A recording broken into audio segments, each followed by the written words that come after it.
आज की तारीख है 6 मई 2025 और पूरे भारतीय स्टॉक मार्केट में हलचल मची हुई है। निफ्टी 50 गिरा है 0.35% और सेंसेक्स भी नीचे आया है 0.27%। निवेशक थोड़े परेशान हैं क्योंकि इंडिया पाकिस्तान के बीच भू राजनीतिक तनाव बढ़ गए हैं और वैश्विक स्तर पर भी आर्थिक अनिश्चितता बनी हुई है, विशेष रूप से अमेरिका की नई टैरिफ नीति की वजह से। लेकिन इस गिरते बाजार में भी कुछ स्टॉक्स ऐसे हैं जो मजबूती से खड़े हैं। हीरो मोटोकॉर्प, भारतीय एयरटेल और टाटा स्टील, ये तीनों स्टॉक्स ने आज बाजार को आश्चर्यचकित किया है।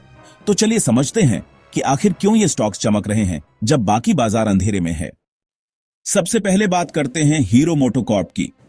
इसका स्टॉक आज 2.85% उछलकर 3,875 रुपये तक पहुंच गया और इसकी वजह सिर्फ एक नहीं, कई विकास हैं। कंपनी का ईवी सेगमेंट 200% की वृद्धि दिखा चुका है। अप्रैल 2025 में ईवी की रजिस्ट्रेशन ने पिछली प्रदर्शन को पीछे छोड़ दिया।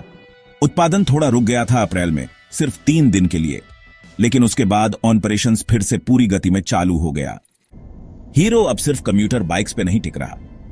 प्रीमियम सेगमेंट में मैवरिक 440, हार्ली डेविडसन एक्स 440 जैसे नए लॉन्चेस और 125 सीसी कैटेगरी में एक्सट्रीम 125R, ग्लैमर जैसी बाइक्स बहुत पसंद की जा रही हैं।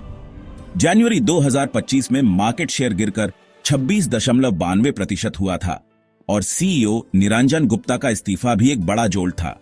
लेकिन अब कंपनी वापसी की पूरी कोशिश में लगी है। रिटेल मार्केट में अप्रैल के महीने में 5.05 लाख रजिस्ट्रेशंस हुए और ओवरऑल सेल्स का ट्रेंड पॉजिटिव दिख रहा है।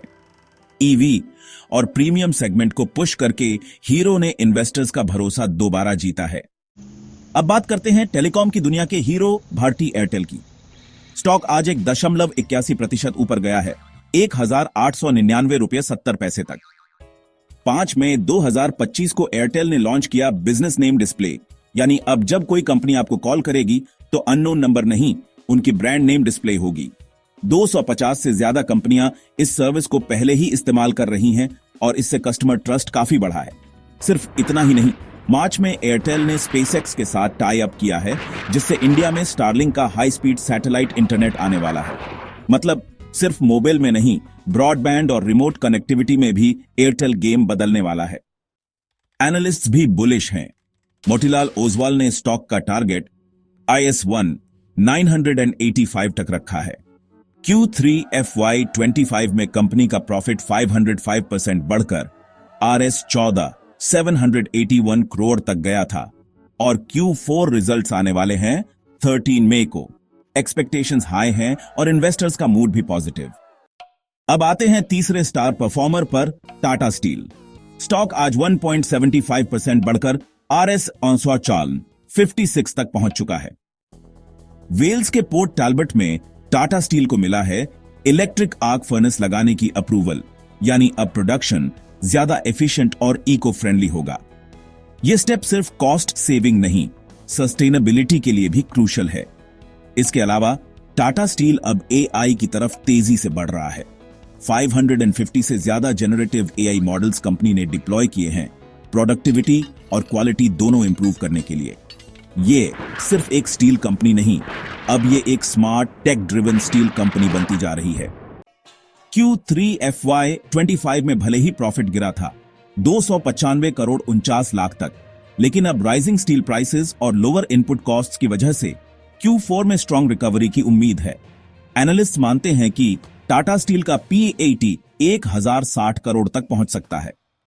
तो दोस्तों, एक तरफ मार्केट गिर रहा है, लेकिन दूसरी तरफ ये 3 स्टॉक्स हीरो मोटोकॉर्प, भारती एयरटेल और टाटा स्टील अपनी ताकत दिखा रहे हैं। हीरो है ईवी रेवोल्यूशन का लीडर, एयरटेल है टेलीकॉम इनोवेशन का चैंपियन और टाटा स्टील है एफिशिएंसी और AI एडॉप्शन का गेम चेंजर। अगर आप इस वॉलेटिल मार्केट में भी कोई सॉलिड अपॉर्चुनिटी ढूंढ रहे हैं तो इन तीनों कंपनीज को रेडार पर जरूर रखिए। Thanks for watching. Don't forget to subscribe and join our community. Link in bio.